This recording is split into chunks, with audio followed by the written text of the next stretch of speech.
Po aplikácii kyselín hyaluronovej treba dodržiavať určité opatrenia, aby sme zamedzili nadmerným opuchom, respektíve určitým nežiaducim reakciám.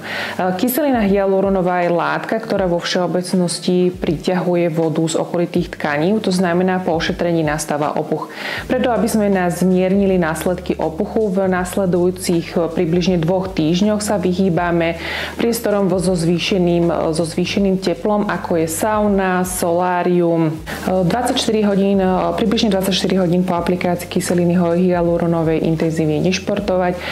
Samozrejme, kyselinu hyaluronovú neaplikujeme u pacientov, u ktorých prebieha akútne infekčné zápalové ochorenie, u tehotných dojčiacich žien a u pacientov so závažnými autoimunitnými ochoreniami.